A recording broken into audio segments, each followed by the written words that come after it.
Should religion be allowed in schools? By Talon Sanford.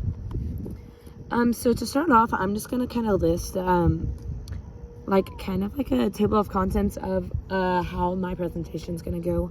I'm gonna start with rules, kind of what the rules are from the national to the state level of religion in schools, and so I'm gonna talk about that first, and then secondly, I'm gonna go into depression and how I believe that religion in schools can help with depression rates. Going along with number 2, I'm going to talk about my testimony and give a pretty good example of how a little bit of religion in my school helped completely change my life. Third off, I'm going to talk about literature and how I believe that literature should be taught as a source of literature, not only for a religious aspect, but also for educational purposes. And this will also relate back to history in a way. And then I'm going to end off with the pledge that we say every day, and I think we kind of look past. This stood out to me when I was looking for some topics, and I think that it's a great example of religion being in schools. So here's my hook line. A father that is greater than 100 schoolmasters, yet we can't teach or nevertheless talk about him. This is something that I kind of came up with off the top of my head, and it really stood out to me, and so that's why I chose to do my hook line like that. This is also my thesis statement on the same slide. It says, I believe that religion should be allowed in schools because many parents can only hope that their children cling to some kind of religion for morals. Yet the schools cannot teach these things. This is a quote from Ronald Reagan, and it really stood out to me, so I put it on here. To those who cite the First Amendment as a reason for excluding God from more and more of our institutions and everyday life, may I just say, the First Amendment of the Constitution was not written to protect the people of his country from religious values. It was written to protect religious values from government tyranny. This is a quote from Ronald Reagan, and I just really like that, and I thought it fit well with religion being in schools and how that ties into the First Amendment. So first, I'm going to talk about the rules. Like I said, the Supreme Court states that under the Establishment Clause of the First Amendment and in line with the U.S. Supreme Court rulings, public schools may not impose prayer or other religious practices on students, even if students are not required to participate. The second religion clause says governments and agencies may not forbid or interfere with individuals' practice of religion. Public school students, therefore, may pray alone or in groups, silently or aloud, as long as classes and non-participating students are not disrupted. Students may bring religious texts to school and read and discuss them. So what does this rule mean? Basically, this rule states that students and staff are not allowed to impose prayer or other religious practices, even if it's not mandatory. Students are allowed to pray, wear religious symbols, and express their religious beliefs, but they are not allowed to share with their peers their religious beliefs to try to convince them to have the same belief. Depression. Secondly, I'm going to talk about depression and why I think that religion being in schools could help the depression percentage, and I think it would help it decrease. The definition of depression is a group of conditions associated with the elevation or lowering of a person's mood, such as depression or bipolar disorder. So basically, that just is the definition of depression. Secondly, in the slide, I would like to talk about a survey.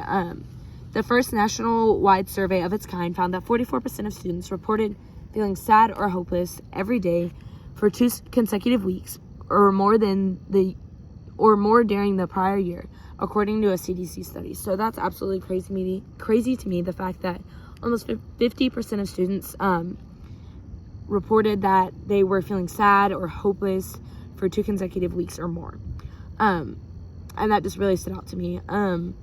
I believe that religion being more involved in schools would make depression percentage of students decrease, and here's why.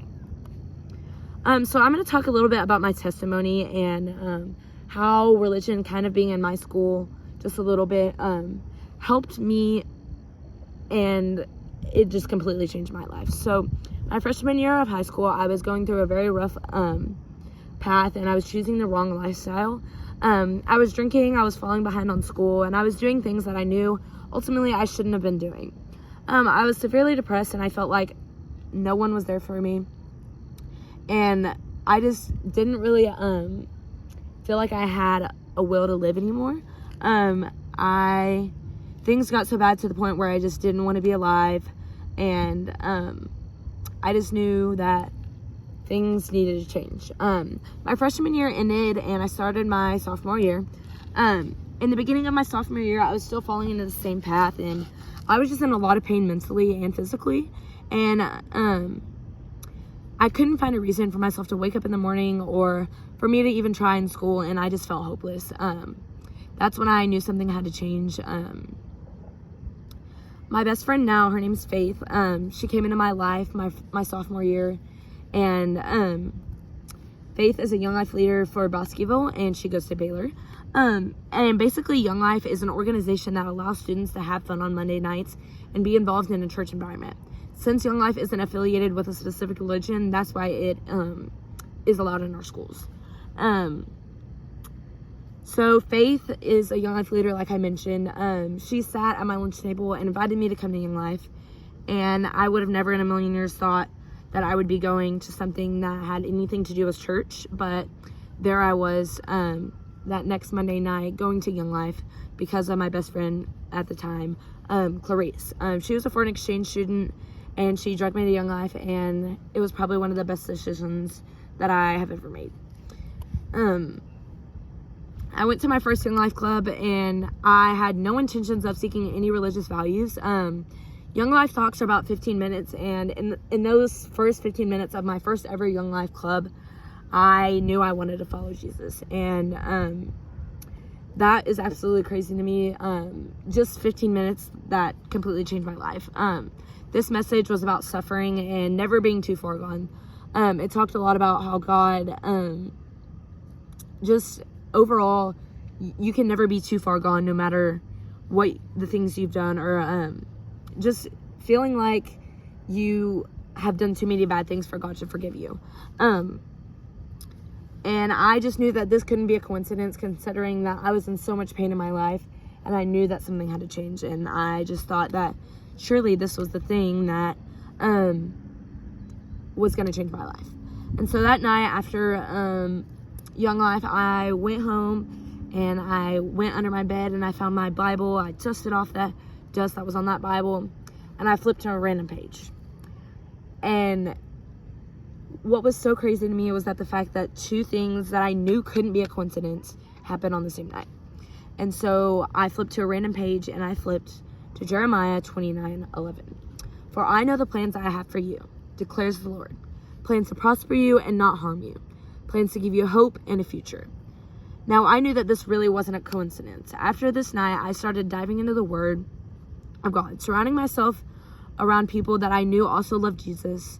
And from that day on, I chose to live for Jesus every day.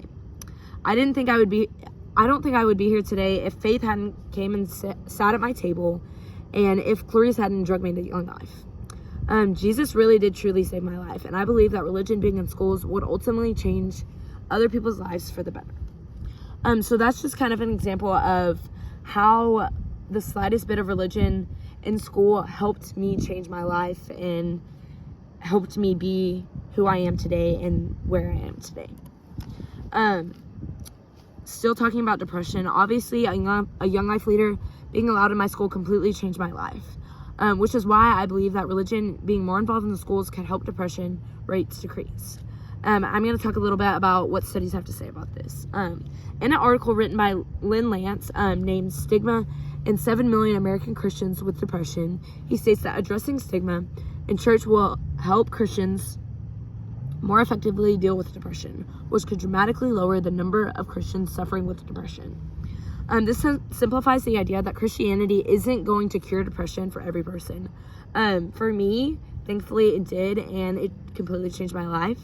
But also for other people, it's not going to completely change your life. It's going to help them cope with depression. And I think that both of those are amazing solutions to depression.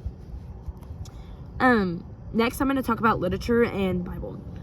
Should the Bible be taught as literature? In the English language, more allusions are made to the Bible than any other work of literature. Its number of references even beats out the Greek and Roman mythology. Allusions to the Bible permeate our artwork, our music, our literature, our conversations, and even our pop culture. In spite of this ever-presence of the Bible influence, many students lack their basic familiarity with the Bible, its stories, and its language. This leaves students to puzzle over allusions that they encounter in art and literature. This is one reason the Bible should be taught in schools, even if it's not studying in a devotional aspect, but for academic purposes. Relating back to history, in the early 1700s all the way to the late 1900s, the Bible was used as a textbook to teach children how to read. So obviously, the Bible was used a lot during history, and honestly, I think that it still should be allowed in schools, like it was back in history.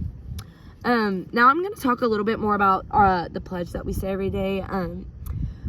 At our school, we have fifth period, and then we have we have our announcements and the Pledge of Allegiance. Every day at 11:15, we say these lines: "I pledge allegiance to the flag of the United States of America, and to the republic for which it stands, one nation, under God, indivisible, with liberty and justice for all." We can no longer say that we are a nation under God. By not allowing us the right to teach our religious ideas, we are taking away the idea that we are a nation under God. So my counter argument is probably going to be what a lot of people expected it to be, that not everyone is going to agree with the idea that religion should be allowed in school. After extensive research and overall just living in today's society, I realized that not everyone is going to have the same beliefs. Although I still believe that allowing religion in schools can be very effective because of how much it's changed my life and others around me. So I understand that not everyone is going to have the same beliefs as myself, but I do believe that it would have more of a positive impact than it would, say, a negative impact. So I think that is just a great way to look at it. And so for my conclusion, I'm just going to kind of recap of everything that I said. And in conclusion, I know that not everyone will agree with this presentation or this idea, but this topic is something that I'm passionate about, and that's why I chose to write about it. Religion in schools will help this generation and improve morals. That was my presentation about why I believe that religion should be involved in schools, and I hope that it helped open some minds to religion being in schools. And that's just why we're excited.